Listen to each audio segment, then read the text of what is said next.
Buen día. Hoy abordaremos el seminario número 13 de la materia Microbiología 1, el cual corresponde al segundo seminario de virología. En el seminario anterior vimos distintos conceptos y generalidades de los virus, y a partir de este seminario y en los dos subsiguientes abordaremos el estudio de distintos modelos seleccionados. En particular, hoy estudiaremos 4 modelos de infecciones agudas, recordando que las definimos como infecciones acotadas en el tiempo y que se autolimitan. Dos de los modelos que veremos corresponden a infecciones con puerta de entrada entérica, como son rotavirus y los enterovirus. A su vez, estos dos modelos se diferencian en cuanto a la espacialidad de la infección, siendo rotavirus un modelo de infección localizada y enterovirus un modelo de infección diseminada. Los otros dos modelos que abordaremos presentan puerta de entrada respiratoria y son los virus influenza como modelo de infección localizada y sarampión como modelo de infección diseminada. El objetivo que nos proponemos en este seminario es que, a partir de los distintos modelos, reconozcan las características relevantes en cuanto a la estructura, tipo de genoma, estrategias de replicación viral y particularmente los mecanismos que llevan al daño en cada una de las infecciones, teniendo en cuenta las particularidades de cada modelo. Resaltamos acá la palabra modelo, ya que la agrupación que realizamos en este seminario y en los que vienen es meramente pedagógica y nos ayuda a abordar el estudio de cada uno de los agentes, pero en la vida real no siempre se encuentran así de encasillados. Así, por ejemplo, un virus que causa, en la mayoría de los casos, una infección de tipo aguda, puede llegar a serlo de manera persistente en un hospedador inmunosuprimido, como es el caso del virus de la hepatitis E. Por otro lado, veremos hepatitis B como modelo de infección persistente, pero en la mayoría de las personas adultas que se infectan de manera horizontal, cursan la infección de manera aguda. Y estos son solo algunos ejemplos. Tengan esto en cuenta y además les recomiendo que vuelvan a esta diapositiva al final de la clase a modo de repaso, ya que abarcaremos una gran cantidad y diversidad de temas. Bien, comencemos entonces con los virus que causan infecciones localizadas en el tracto gastrointestinal. Además de los rotavirus, otros agentes asociados a la producción de diarrea son los norovirus, los astrovirus y los adenovirus tipos 40 y 41. Todos estos virus tienen una distribución global. Los astrovirus están asociados a cuadros de diarreas en niños con elevada frecuencia durante los meses de invierno.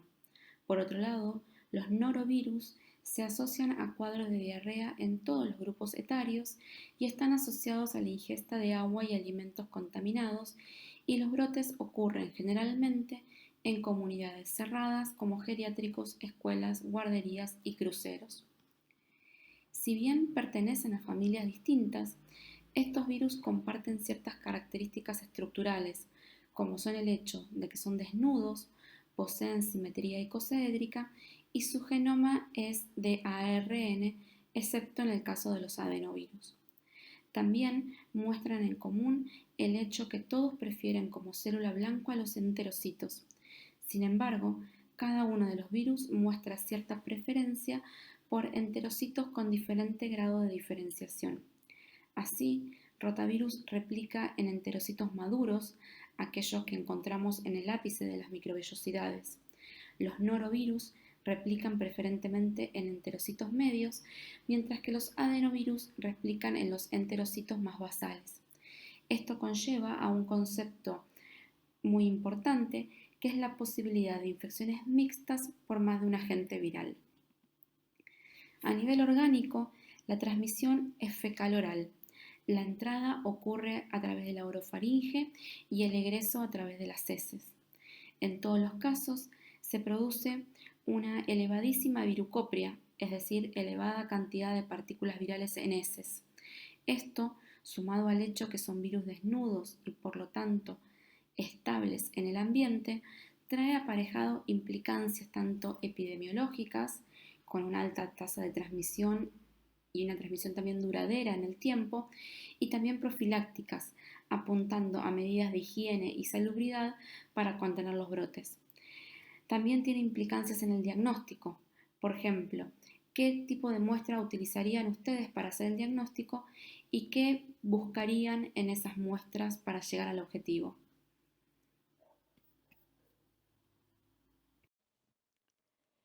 Bien, ahora entremos más específicamente en el modelo de rotavirus, causante de significativa tasa de mortalidad en niños menores de 5 años, en quienes causa cuadros de diarrea acuosa y profusa que puede llevar a cuadros graves de deshidratación.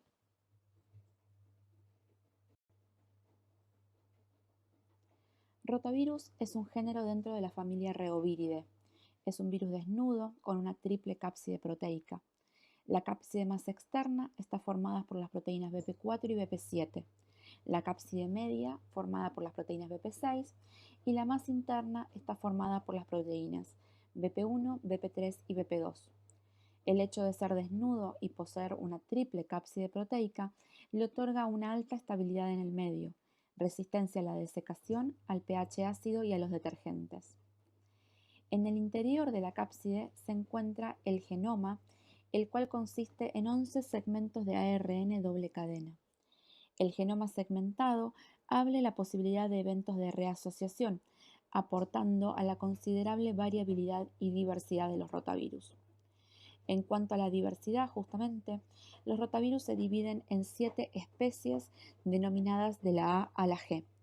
Cabe acá destacar que el término especie fue incorporado en el año 2019 por el Comité Internacional de Taxonomía de Virus. Si leen bibliografía anterior, los encontrarán definidos como grupos de la A a la G. La especie A es la causante de aproximadamente el 95% de las infecciones en humanos. Esta, a su vez, se clasifica en diferentes serotipos en función de la reactividad de anticuerpos dirigidos contra las proteínas BP4 y BP7, lo cual define los serotipos P y serotipo G respectivamente. Por definición, los anticuerpos neutralizantes son serotipos específicos, por lo tanto, no hay reacción cruzada. De aquí surgen las preguntas. ¿Cabe la posibilidad de infecciones sucesivas por rotavirus? ¿Cómo está compuesta la vacuna? ¿Confiere la vacuna protección contra todos los serotipos de rotavirus?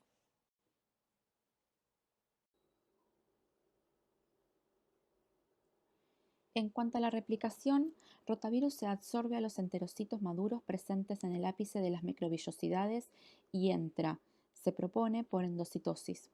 Luego se produce un desnudamiento parcial, ya que pierde la cápside más externa, conservando las dos más internas.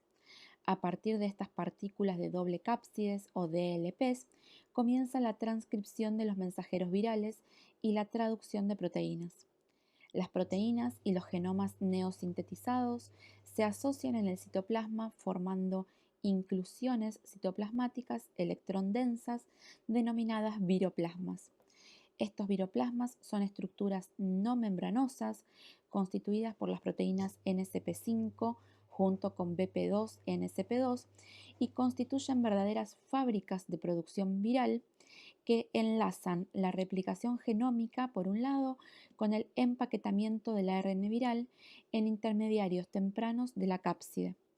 Así, desde el viroplasma, las partículas subvirales brotan hacia el lumen del retículo endoplásmico, adquiriendo una membrana transitoria. En este proceso, la proteína BP7 es glicosilada. Finalmente, la progenie viral es liberada al lumen intestinal por lisis del enterocito maduro. De este ciclo de replicación extremadamente complejo y que aquí mostramos de manera muy simplificada, podemos mencionar dos cosas. En primer lugar, el hecho de que la transcripción y la replicación del genoma se lleven a cabo a partir de DLPs y dentro de estas estructuras denominadas viroplasma, se constituye en un mecanismo de evasión a la respuesta inmune, ya que permite ocultar PAMPs, como sería el ARN viral, y evadir así mecanismos de la inmunidad innata e intrínseca. En segundo lugar, notemos la ubicación de la proteína NSP4 en estrecha asociación con el retículo endoplásmico, ya que retomaremos su función más tarde. Esta diapositiva define los signos y síntomas que puede presentar un paciente con infección por rotavirus y la proporción en que cada uno de ellos y sus combinaciones se encuentra en la práctica. Cabe destacar que las combinaciones más frecuentes son los casos donde se presenta diarreas y vómitos, acompañado o no por fiebre. Ahora, ¿por qué mecanismos ocurre esto? Volvamos a lo que ocurre a nivel celular. En primer lugar, ya dijimos que la infección por rotavirus causa la lisis de los enterocitos maduros. Esto provoca la reducción de la superficie de absorción, destrucción de las microvellosidades y atrofia. Por otro lado, la proteína viral NSP4, la cual dijimos que se encuentra en estrecha asociación con el retículo endoplásmico, provoca la liberación del calcio que se encuentra retenido dentro del retículo, llevando al aumento de la concentración intracitoplasmática del mismo. Esto interfiere con diversos procesos funcionales. Entre ellos se observa un aumento de la permeabilidad intercelular por la disrupción de las uniones estrechas y la consecuente salida de agua hacia el lumen, desbalance osmótico por la alteración de la función de los sistemas de cotransporte de sodio, menor expresión de enzimas digestivas, entre otros. Un punto muy relevante es que NSP4 se secreta a partir de las células infectadas y puede interaccionar con células vecinas no infectadas, produciendo prácticamente los mismos efectos. Así, NSP4 actúa como una virotoxina y amplifica el daño producido. Por otro lado, y como veremos en la diapositiva que sigue con un poco más de detalle, rotavirus es capaz de infectar células enterocromafines. En estas células, NSP4 promueve la secreción de serotonina, llevando a la estimulación del sistema nervioso entérico, lo que trae aparejado una mayor motilidad. Finalmente, también contribuye al cuadro un componente inflamatorio que está dado por la infiltración mononuclear a la zona de infección. En resumen, el cuadro de diarrea en la infección por rotavirus es claramente multifactorial e incluye componentes malabsortivos, osmóticos y nerviosos. Además, existen otros factores relacionados con la gravedad del daño y que tienen que ver con el hospedador. Por ejemplo, la edad y el estado nutricional son claves en este sentido, ya que influyen en la tasa de recuperación de las vellosidades y del control de la respuesta inflamatoria. También la existencia de inmunidad previa, aunque sea heterotípica, confiere cierto grado de protección. Como ya mencionamos, se ha descrito que rotavirus es capaz de infectar células enterocromafines. En estas imágenes podemos observar secciones de tejido intestinal de ratones que fueron infectados de manera experimental por rotavirus. La figura A corresponde a una sección de tejido teñida con hematoxilina, donde se observa la vacuolización típica en los enterocitos infectados.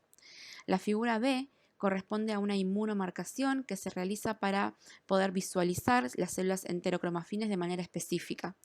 Aquí las estrellas marcan estas células, mientras que la flecha indica una gran vacuola en estrecha proximidad con una de las mismas.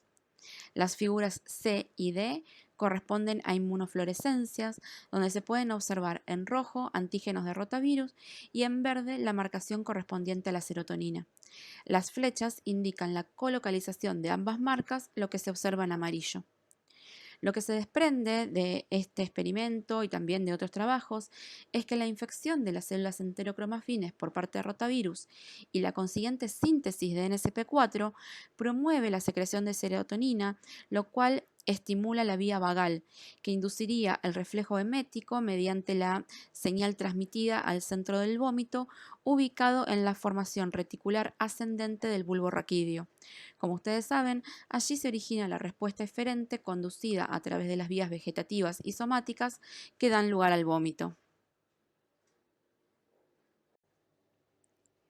Bien, ahora pensemos, le proponemos un pequeño problema para discutir.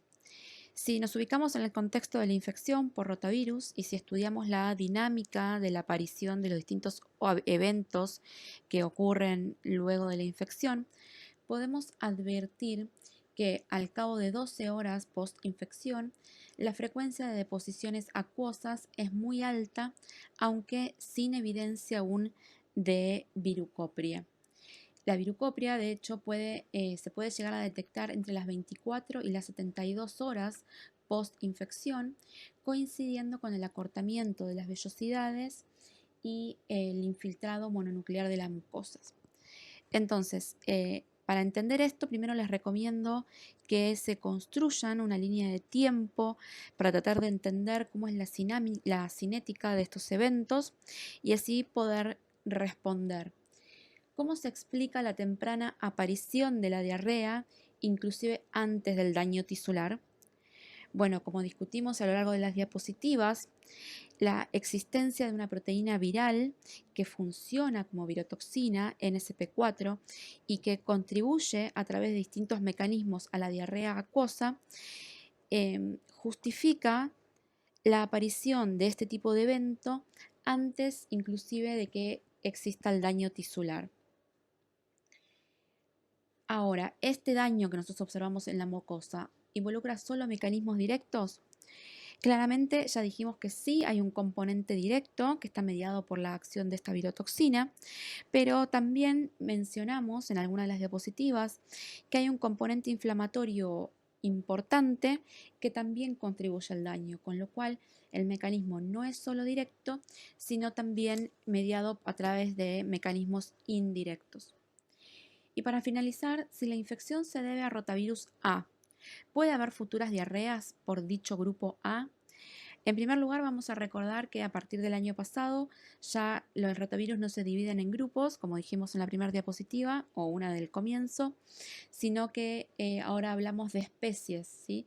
Entonces, la especie de rotavirus A confiere una protección de por vida o puede haber sucesivas reinfecciones a lo largo de la vida.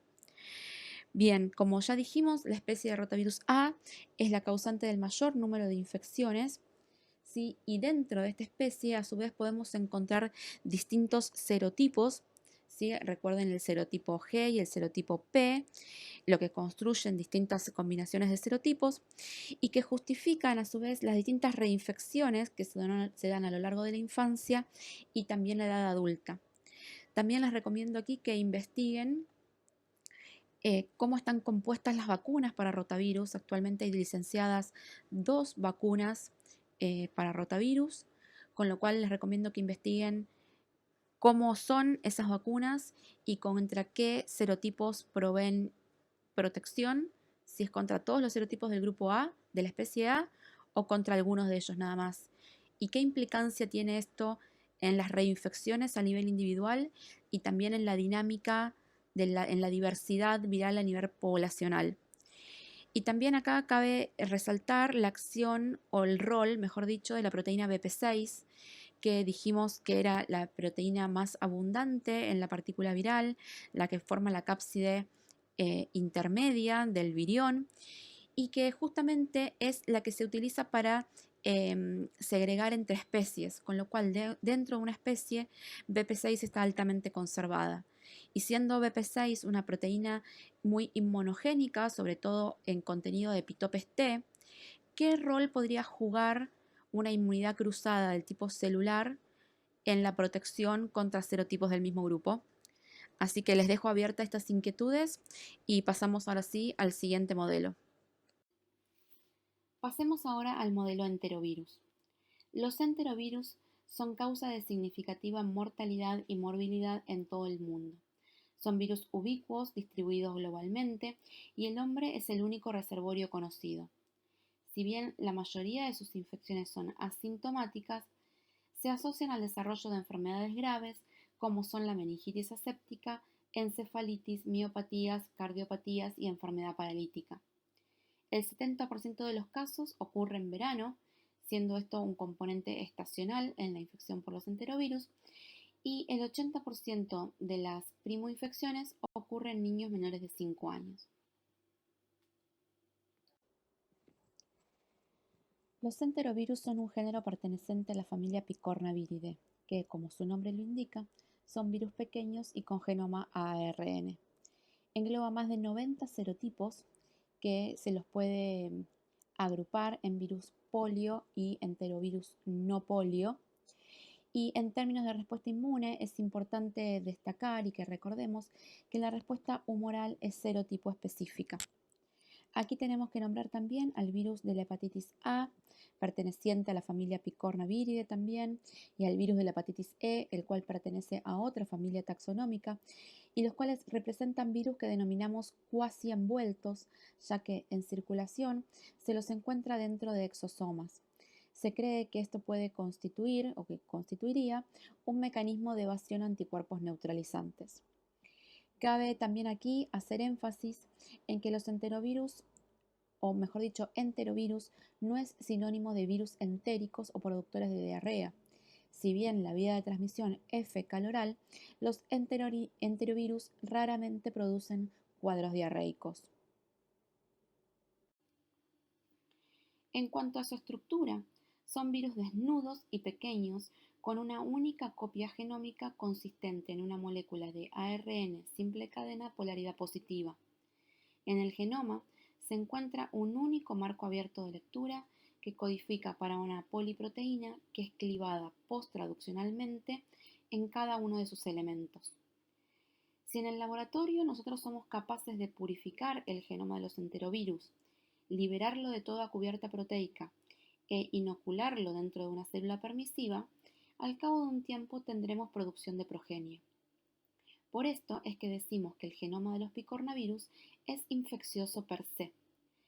En este fenómeno está involucrada una estructura secundaria de ARN que se encuentra en el extremo 5' del genoma viral. Esta estructura, denominada IRES, es reconocida por la maquinaria de traducción celular y permite justamente el inicio de la síntesis de proteínas de manera CAP independiente. A nivel celular, el ciclo de replicación ocurre enteramente en el citoplasma, como en la mayoría de los virus ARN. Distintos enterovirus utilizan distintos receptores para la absorción y distintos mecanismos de entrada. Una vez que las proteínas virales son traducidas, en un primer momento, proteasas virales clivan factores de elongación de la traducción inactivándolos.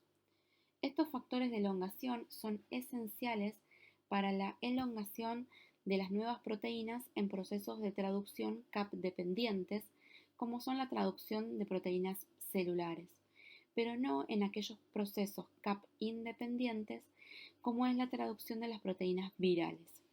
Es por esto que, en cultivos celulares infectados con enterovirus, se observa una curva de producción de proteínas bifásica, donde la primera caída de la curva representa la inhibición de la síntesis de las proteínas celulares y la siguiente pendiente positiva representa la producción favorecida de proteínas virales. Por otro lado, las proteasas virales también tienen múltiples roles con impacto patogénico directo. Un ejemplo típico de esto es la acción de la proteasa 2A del virus Coxsackie-B, ya que esta cliva a la proteína distrofina, impidiendo así la normal contractibilidad del miocardio y provocando el desarrollo de una miocarditis dilatada. La patogénesis en la infección por enterovirus incluye mecanismos tanto directos como indirectos. Los mecanismos directos incluyen, como discutimos en la diapositiva interior, la acción de proteasas virales y mecanismos de apoptosis. Por otro lado, la respuesta CD8 juega un papel muy relevante en el daño a través de mecanismos citotóxicos. A esto también le sumamos la generación, eventualmente, de anticuerpos autorreactivos, que llevan así al desarrollo de fenómenos de autoinmunidad. Vemos aquí algunos ejemplos de tinciones histológicas obtenidas en modelos con dos enterovirus distintos. En la figura de arriba lo que podemos observar es una tinción realizada con hematoxilina y eosina en un modelo de miocarditis por Coxsackie, donde podemos observar los dos grandes eventos que se dan en el desarrollo de esta patología. Por un lado, el componente inflamatorio, el cual queda evidenciado en esta foto a través del claro infiltrado que podemos observar. Y por otro lado, el daño directo producido por el virus, el cual podemos, o sea, queda evidenciado a través de la presencia de miocitos dañados entrando en procesos de apoptosis, donde este tipo de daño subyace justamente en lo que decíamos unas diapositivas más atrás, que es la acción de una proteasa viral, la proteasa 2A, que cliva a la proteína celular distrofina. Y este mecanismo en sí es el que per se se constituye como la etiología de la miocardiopatía dilatada. En la foto de abajo observamos la detección del ARN viral en el soma de neuronas. Esta detección de ARN viral se lleva a cabo a través de la técnica de hibridación in situ con sondas marcadas complementarias al genoma del virus, y justamente lo que pone en manifiesto es la capacidad del virus polio de, al menos en este modelo, infectar este tipo de células del sistema nervioso central. Ya mencionamos que la transmisión de los enterovirus es por la vía fecal-oral. La puerta de entrada es la mucosa oral y la orofaringe es el sitio primario de replicación, particularmente las amígdalas. Luego, gracias a su resistencia al pH ácido, el virus llega a las placas de Peyer donde replica. Esta replicación permite su eliminación en heces. El virus también logra replicar en ganglios cervicales y mesentéricos, dando lugar a una primera viremia que es fugaz y de baja cuantía. Esto le permite tener acceso al sistema retículo endotelial donde replica eficientemente y da lugar a la colonización de diferentes tejidos y a una viremia secundaria que es más prolongada en el tiempo y de mayor magnitud. Diferentes tejidos, incluyendo el sistema nervioso central, pueden ser alcanzados por distintos enterovirus y esto va a determinar los distintos cuadros clínicos que se pueden presentar.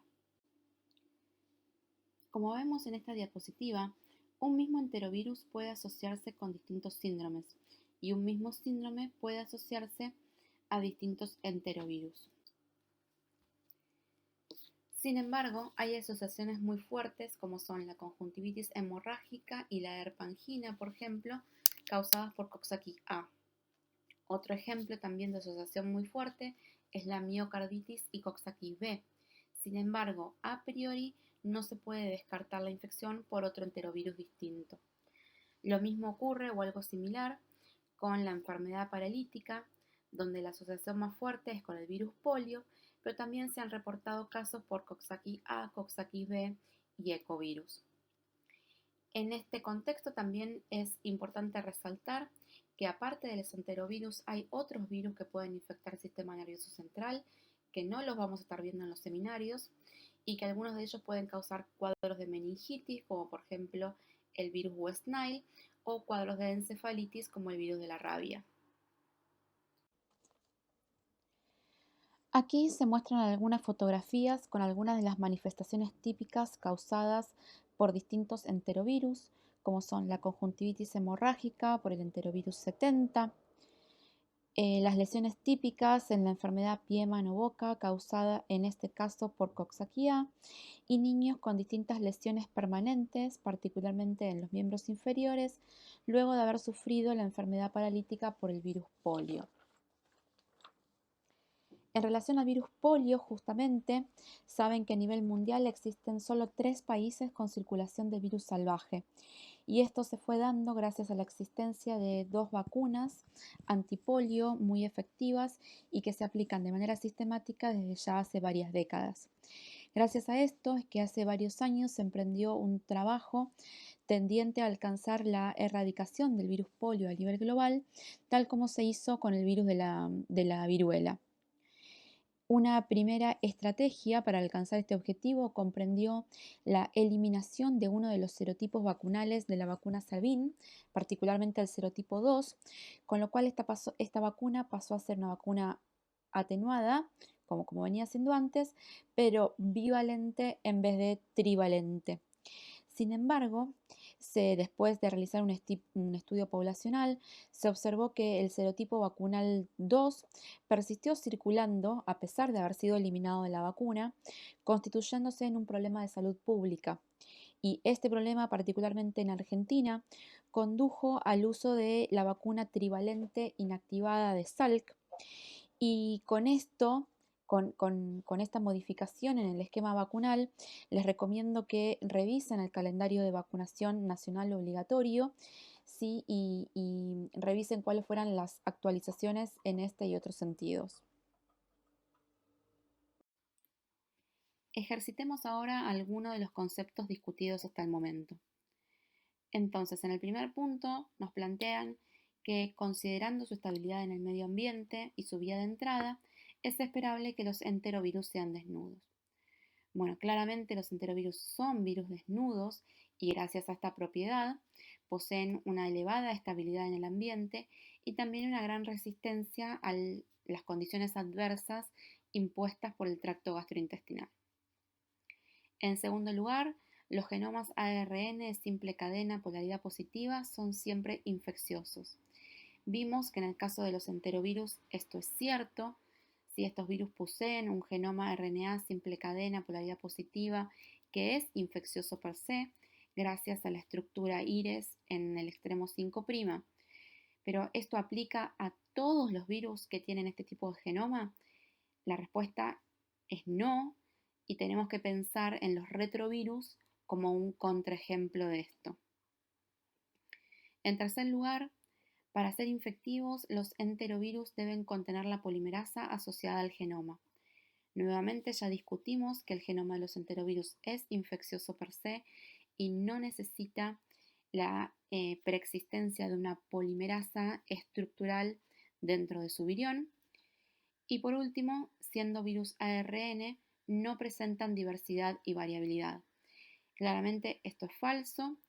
Sabemos que los virus ARN obviamente necesitan ARN polimerasas para replicar sus genomas. Estas enzimas, en líneas generales, no presentan actividad de proofreading o de corrección de errores, con lo cual los virus RNA son relativamente bastante variables o más variables que los virus ADN, salvo algunas excepciones. Ya vimos que en el caso particular de los enterovirus es un género que presenta una gran diversidad con más de 90 serotipos distintos y también relativa variabilidad dentro de cada uno de esos serotipos. Bien, aquí tenemos algunos otros enunciados para seguir discutiendo en este modelo. El primero de ellos nos dice que los enterovirus son causa de brotes de diarreas en países subdesarrollados. Ya discutimos a lo largo, cuando empezamos este seminario, o cuando empezamos con este modelo, mejor dicho, que los enterovirus son virus distribuidos de manera global y no asociados al desarrollo de cuadros de diarreas, con lo cual el primer enunciado es falso. En segundo lugar, nos planteamos si la infección por virus Coxsackie-B genera protección cruzada para Coxsackie-A y otros enterovirus. Hemos visto que los distintos agentes dentro del género enterovirus representan distintos serotipos, con lo cual no hay protección cruzada entre ellos y el enunciado 2 también es falso. En tercer lugar, leemos que la infección por virus polio requiere medidas terapéuticas urgentes porque tiene alta patogenicidad. Entonces, aprovechemos este punto para definir los conceptos de patogenicidad y virulencia. Patogenicidad la definimos como la capacidad de un virus para producir enfermedad, es decir, el porcentaje de aquellos individuos del porcentaje de aquellos individuos que han estado en contacto con el virus, qué porcentaje de ellos desarrolla la enfermedad. Mientras que la virulencia es un indicativo de la gravedad con la que se desarrolla dicha enfermedad. El virus polio, en este caso, puede llegar a tener alta virulencia, ya que puede llegar a causar en el contexto de la enfermedad lesiones que perduran a lo largo de la vida, pero en general es un virus de baja patogenicidad. Caso contrario a lo que ocurre con el virus del sarampión, por ejemplo, que es un virus de alta patogenicidad, pero que nuevamente en términos generales, en la mayoría de los casos, es de baja virulencia. En cuarto lugar, nos planteamos si, a diferencia de la infección por rotavirus, donde la inmunidad humoral implica solo inmunoglobulinas de tipo A, los enterovirus generan inmunidad humoral específica mediada por IgGs.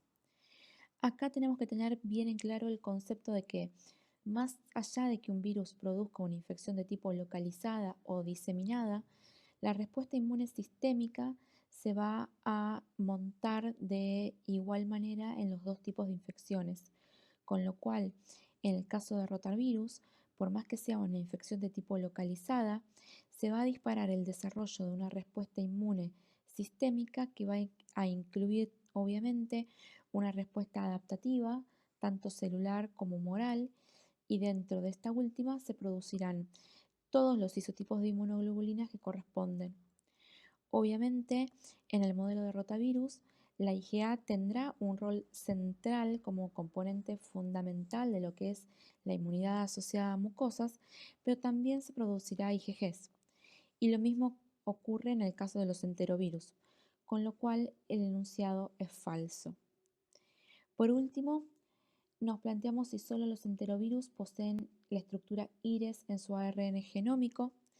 Este enunciado también es falso, ya que los miembros de la familia Flaviviridae, entre los cuales podemos nombrar al virus dengue, el virus Zika y el virus de la hepatitis C, también poseen una estructura tipo IRES en su ARN genómico. Bien, hasta aquí llegamos con los modelos con puerta de entrada entérica y comenzamos con los de entrada respiratoria. Antes de desarrollar el tema de influenza, es importante recordarles que una de las teóricas aborda el tema de los virus respiratorios que producen infecciones localizadas, exceptuando influenza, e incluye el virus sincicial respiratorio, los adenovirus, rinovirus, metanemovirus, paramyxovirus y obviamente, y por la relevancia en el momento que estamos atravesando, también incluye los coronavirus y más específicamente el coronavirus 2 del SARS. Influenza constituye un modelo con vía de ingreso a través del tracto respiratorio y con afinidad por los mucopolisacáridos y produce esencialmente infecciones del tipo localizadas. Influenza pertenece a la familia Orthomyxoviridae, dentro de la cual podemos encontrar 3 géneros de acuerdo a la nomenclatura establecida por el Comité Internacional de Taxonomía de Virus en el año 2019.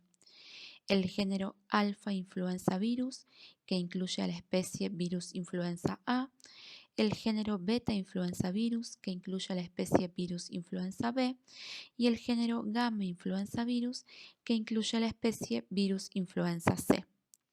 La partícula viral es envuelta, de simetría helicoidal.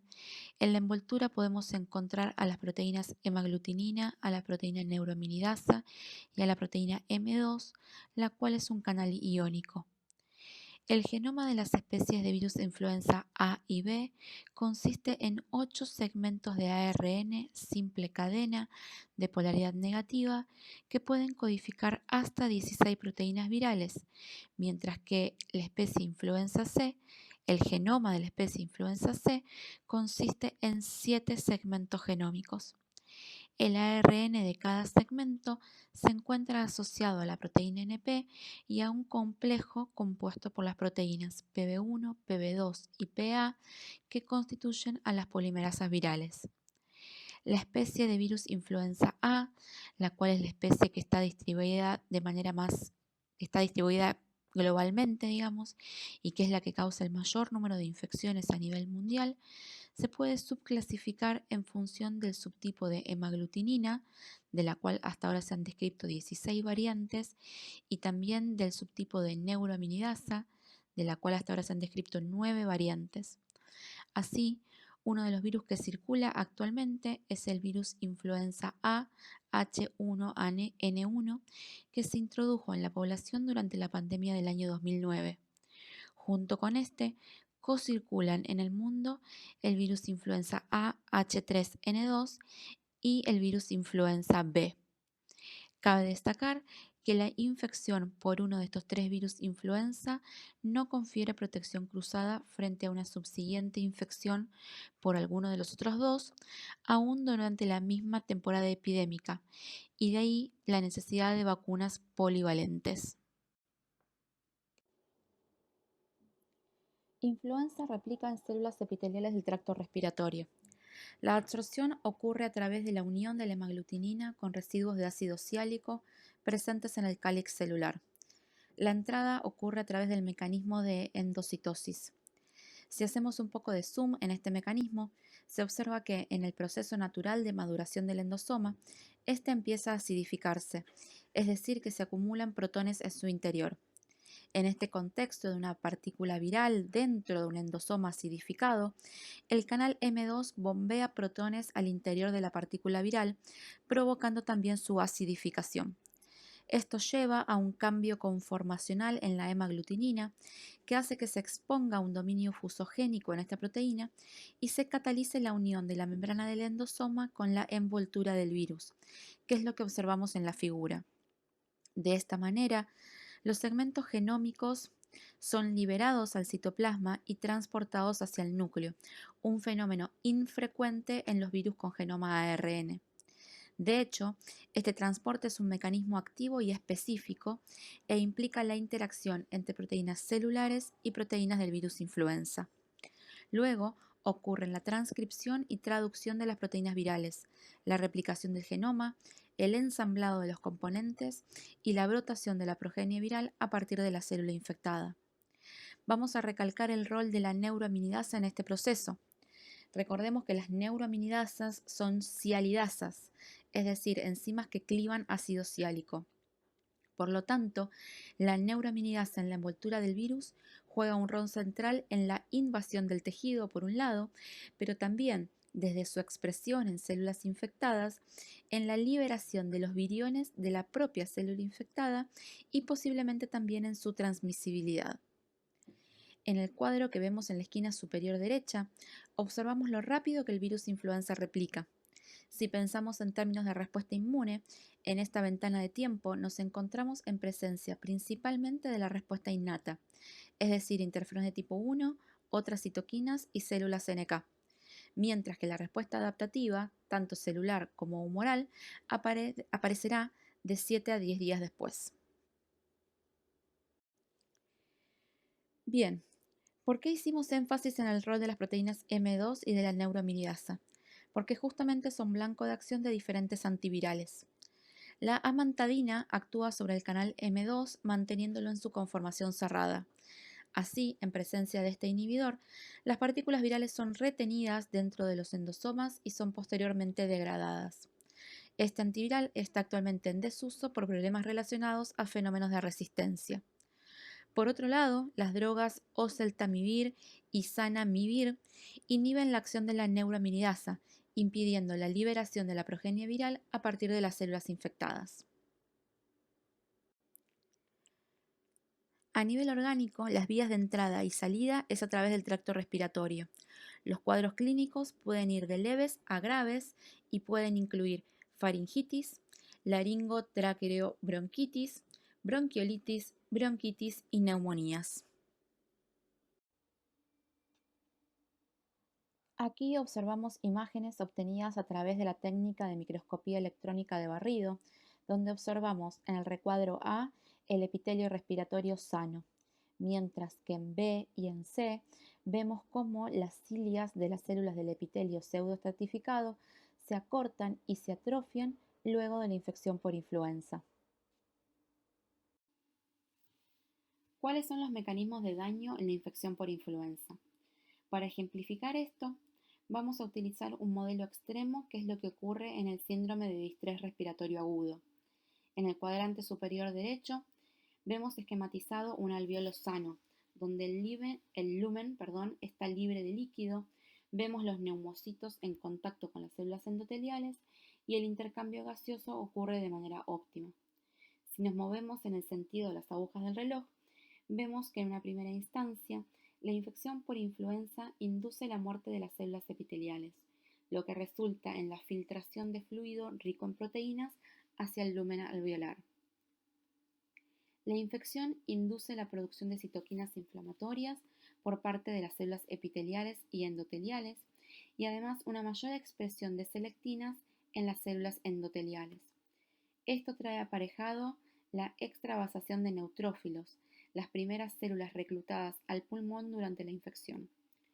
Los neutrófilos dañan la interfase entre las células endoteliales y epiteliales mediante la liberación de gránulos tóxicos y producción de citoquinas, lo que profundiza la acumulación de líquido en el lumen alveolar. Además de los neutrófilos, se extravasan macrófagos y linfocitos. Este daño progresivo termina en el depósito de fibrina e inclusive hemorragia en el lumen alveolar. Aquí vemos tinciones histológicas de cada uno de estos estadios para ejemplificar los mismos.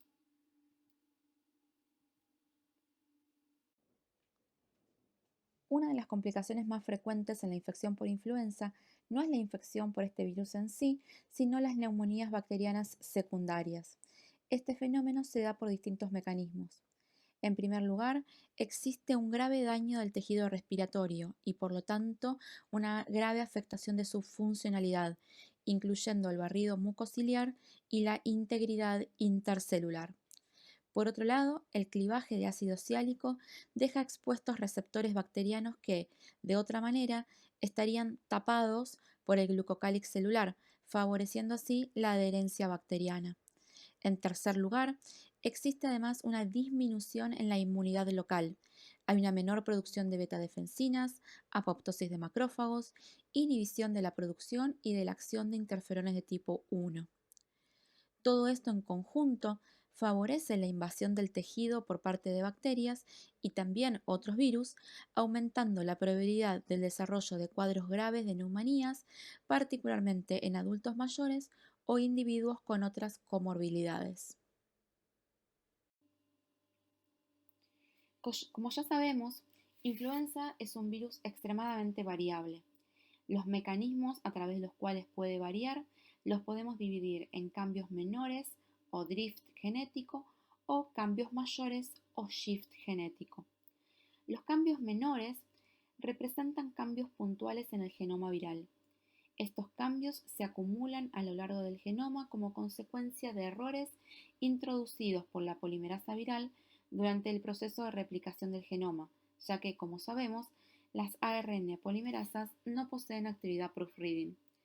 Estos cambios menores, particularmente aquellos que se acumulan en las proteínas más expuestas, como son la hemaglutinina y la neuraminidasa, traen como consecuencia los eventos estacionales interanuales de influenza y la necesidad de una vacunación año tras año.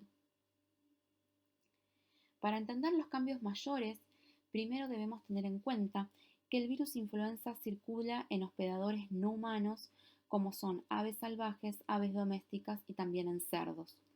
Los cerdos representan un hospedador intermedio muy importante, ya que son susceptibles a la infección por variantes virales que circulan en aves domésticas y también en humanos. Así funcionan como cocteleras génicas, donde eventualmente pueden ocurrir eventos de reasociación entre virus aviares, porcinos y humanos. Si esta variable, si la nueva variante resultante mantiene el tropismo por los humanos, entonces estaríamos frente a una nueva potencial pandemia como ocurrió en el año 2009. Aquí vemos nuevamente una ejemplificación de cambios menores, donde los cambios puntuales están representados por puntos rojos y en la parte inferior de la diapositiva una variante viral nueva producto de un evento de reasociación o cambio mayor entre una variante humana y una aviar en el cerdo. Bueno, para finalizar con este modelo, vamos a contestar verdadero o falso las siguientes afirmaciones. En primer lugar, nos planteamos, si un virus influenza ha experimentado cambios mayores, entonces es un virus pandémico. Bueno, esto no necesariamente es así. Tengan en cuenta que cuando una variante emerge, producto de un evento de reasociación entre dos variantes parentales, la nueva variante viral, para conservar esa capacidad pandémica, debe conservar tanto el potencial infectivo y también la capacidad de transmisión interhumana. Si esto no es así, obviamente no va a tener un potencial pandémico y por lo tanto la primera afirmación es falsa. En segunda instancia nos planteamos si la respuesta inmune humoral específica anti-influenza explica, al menos en parte, el impacto de la infección en los extremos etarios. Esto sabemos que es así. Sabemos que los grupos etarios más afectados por el virus de influenza son los niños y los adultos mayores. Una excepción a esto, si queremos plantearlo así, es lo que ocurrió en la pandemia del año 2009, donde justamente los adultos mayores no fueron afectados tanto por el virus, sino que los adultos jóvenes fueron los más susceptibles a las formas graves de la enfermedad. A posteriori, se pudo establecer que lo que estaba ocurriendo en esta situación es que los adultos mayores tenían cierto grado de eh, inmunidad cruzada que venía dada ya que habían estado expuestos a el virus influenza A H1N1 que circuló desde la pandemia de 1918 hasta aproximadamente el año 1950. Con lo cual, ese, ese, ese grado de inmunidad cruzada que les confirió cierto grado de protección, sí, los convirtió en ese momento particular en un grupo etario que estuvo o que contó con cierto grado de protección contra las formas severas de la enfermedad, a diferencia de lo que pasó con los individuos, con los adultos jóvenes. Con lo cual esta afirmación es verdadera, haciendo esta salvedad. En tercer lugar, nos planteamos si el daño celular de neumocitos es fundamentalmente promovido por la respuesta inmune, aún la innata. Vimos en el ejemplo del síndrome de dificultad respiratoria aguda y vimos también en otra diapositiva que el ciclo de replicación del virus es muy rápido y que la respuesta inmune innata juega un rol central en la patogénesis de influenza, con lo cual esta afirmación es verdadera. Y finalmente nos planteamos si los cambios menores o drift antigénico sustentan la necesidad de la vacunación anual, lo cual ciertamente ustedes ya están en condiciones de afirmar que es ciertamente verdadero.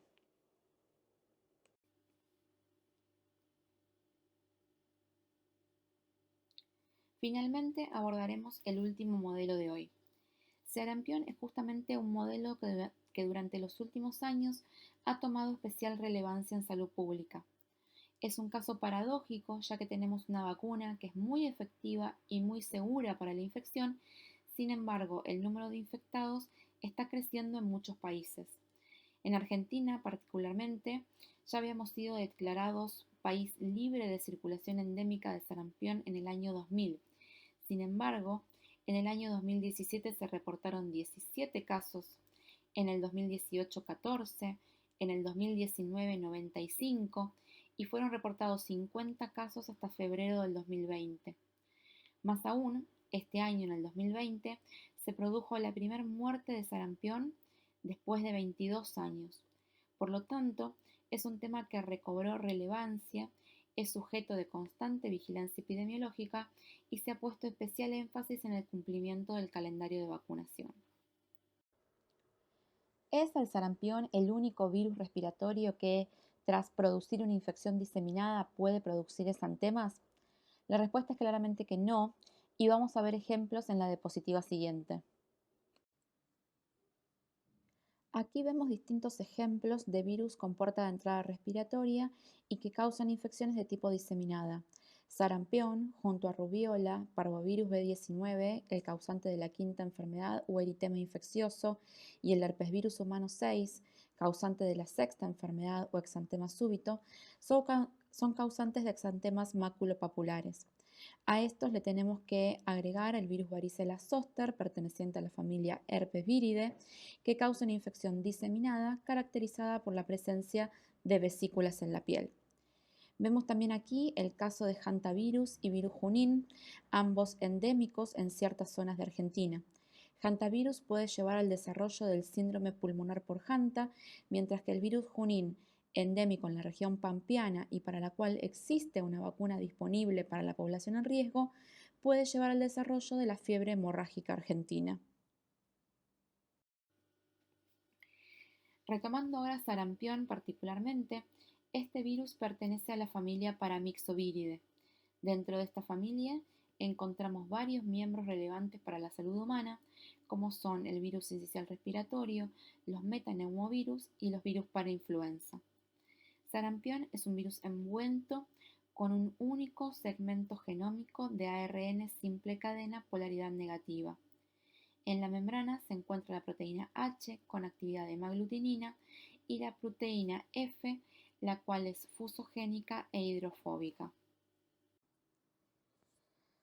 El ciclo de replicación de sarampión comienza con la adsorción a la célula blanco. Sarampión puede utilizar diferentes receptores que varían en función de la célula que infecta.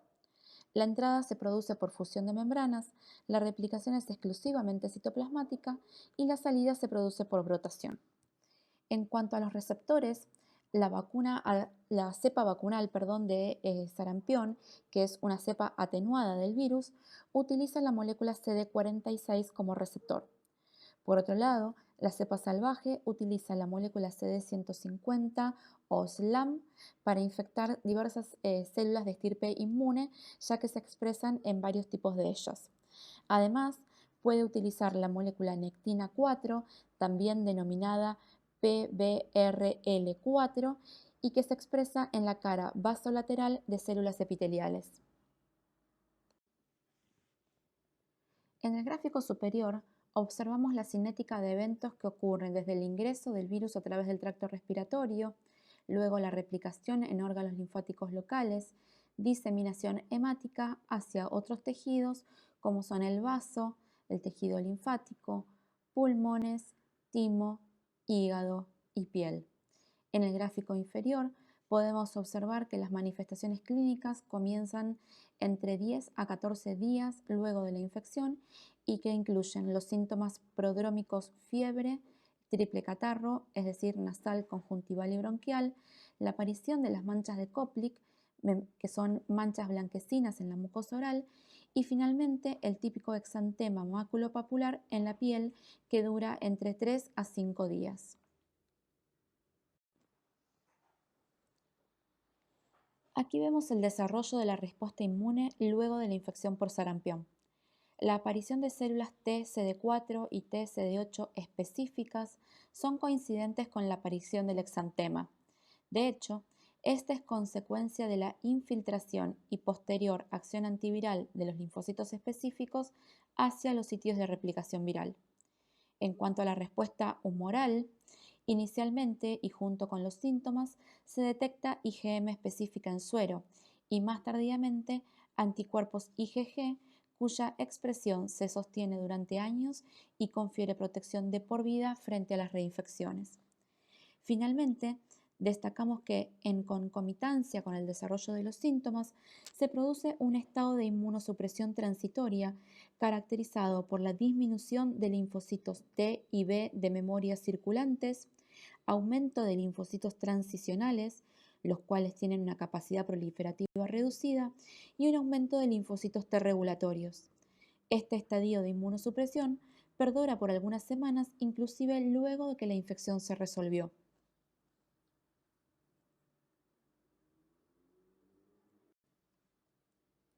En la foto que vemos arriba a la izquierda, podemos observar las típicas manchas de Koplik en la mucosa oral y en la foto de abajo, el típico exantema en el torso de un niño infectado. Si hacemos un análisis histológico en biopsias de estas lesiones, veremos claros infiltrados leucocitarios que incluyen tanto células TCD4 como células TCD8. Entendemos así que estas manchas no son habitadas, entre comillas, por el virus, sino que son la consecuencia de la acción antiviral de la respuesta celular específica en los sitios de replicación viral en el endotelio vascular de la dermis. Es paradójico el hecho de que esto ocurre en concomitancia con un fenómeno de inmunosupresión transitoria, como mencionábamos anteriormente. Veamos un poco más en detalle qué sucede cuando el virus ingresa al organismo. Para iniciar la infección, el virus ingresa por la vía aérea. Las partículas virales atraviesan el tracto respiratorio superior e inferior, donde encuentran células inmunes residentes, ya sean macrófagos, células dendríticas o linfocitos que expresan el receptor CD150. Las células dendríticas que se encuentran en las capas subepiteliales, que están sensando el espacio del lumen alveolar, también pueden capturar partículas virales e internalizarlas. Estas células infectadas migran a los órganos linfáticos, donde se encuentra una gran cantidad de linfocitos B y T. El virus infecta estas células, amplificando así la infección y produciendo una viremia primaria. A partir de aquí, el virus se disemina a otros tejidos como son los riñones, el tracto gastrointestinal, el hígado y la piel. Una vez que aparece la respuesta T específica, estos linfocitos se infiltran en los distintos tejidos, incluyendo la piel, trayendo como consecuencia el típico exantema. A su vez, ocurre una depresión de células inmunes por distintos mecanismos que lleva al estado de inmunosupresión transitoria, dejando abierta la posibilidad a complicaciones subsiguientes, como por ejemplo sobreinfecciones secundarias. En las etapas tardías de la infección, el virus retorna al tracto respiratorio e infecta a las células epiteliales utilizando como receptor a la molécula nectina 4 expresada en la cara basolateral de dichas células. Allí el virus replica y es liberado al lumen alveolar a partir del polo apical de las células. A partir de allí es nuevamente liberado hacia el ambiente a través de las secreciones respiratorias. Nuevamente, y como acabamos de mencionar, una vez que el virus retorna al tracto respiratorio, replica en células endoteliales y es liberado hacia el lumen alveolar y de allí al medio ambiente a través de microgotas. Vamos a hacer especial énfasis aquí en la capacidad de sarampión de transmitirse por la vía aérea en sentido estricto, cosa que no ocurre con la mayoría de los virus respiratorios. Mencionamos ya varias veces el estado de inmunosupresión transitoria en el marco de la infección por sarampión, pero ¿a través de qué mecanismo ocurre esto? Uno de estos mecanismos incluye la muerte directa de células inmunes a consecuencia de la infección por el virus. Esto afecta tanto a células dendríticas y a linfocitos T, como marca la diapositiva, pero también a linfocitos B. En ambos compartimientos, es decir, los linfocitos T y los linfocitos B, afecta tanto a células naïve como células de memoria. Por otro lado, se ha descrito proliferación anormal de células T y B, desbalance de citoquinas hacia perfiles más tolerogénicos, como el perfil regulatorio, y también un sesgo hacia un perfil de tipo Th2 y también disfunción de células presentadoras de antígeno. Además, se ha propuesto que las células dendríticas pueden favorecer la infección de células T mediante mecanismos de transinfección, alimentando aún más la afectación de esta población en el contexto de la infección. A partir de esto, surge, no hace demasiado tiempo, el concepto de amnesia inmune en el contexto de la infección por sarampión. Esto es que la depresión de células de memoria que ocurre a raíz de la infección viral, es decir, la disminución de células de memoria que se generaron a partir de infecciones pasadas, predispone a infecciones futuras. Dicho de otro modo o visto de otra manera, podemos hablar del sistema inmune como amigo o enemigo. Por un lado, tenemos el desarrollo de una respuesta inmune eficaz y duradera que contribuye a la eliminación de la infección y brinda una posterior protección que es duradera, pero por otro lado, estas mismas células y particularmente toda la población de células de memoria contra distintos patógenos que se han cruzado a lo largo de la vida, a ser blanco justamente de la infección por sarampión, se ven afectadas en su número y en su funcionalidad, abriendo la posibilidad a complicaciones secundarias a la infección por sarampión, como pueden ser la aparición de diarrea, otitis media, neumonías, entre otros tipos de complicaciones.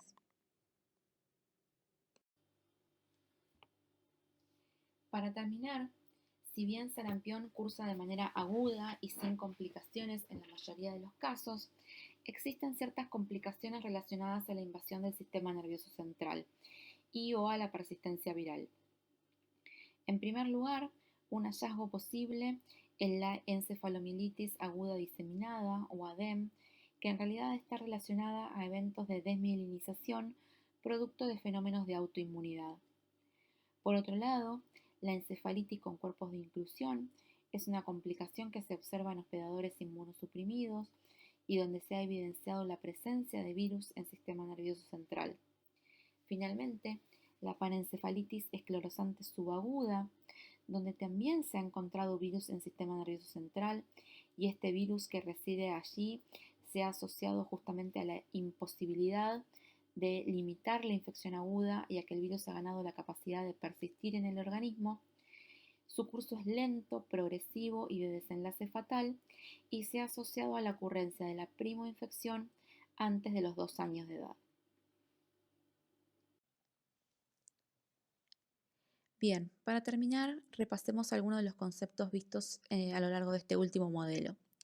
Entonces, el primer enunciado nos plantea que a pesar de ser un virus RNA, sarampión no tiene variabilidad. Recordemos que todos los virus que tienen genoma ARN, al tener una RNA polimerasa que no corrige errores, o sea que no tiene una actividad de proofreading, tienen una considerable variabilidad. La RNA polimerasa de sarampión no escapa a este concepto. Sin embargo, la tasa de fijación de esas mutaciones en este modelo es muy baja, dado a distintas restricciones estéricas que acontecen a lo largo del genoma de este virus. De hecho, existe un único serotipo descrito para sarampión. Esto, a lo largo del curso de la infección, genera una inmunidad duradera y protectora. También la vacuna que existe contra sarampión, que es una vacuna altamente efectiva, es una vacuna monovalente que genera protección contra este único serotipo de sarampión que conocemos hasta ahora. Y por otro lado, también cabe mencionar que si bien conocemos un único serotipo, sí se conocen 20 genotipos distintos para sarampión, lo que le da una considerable diversidad.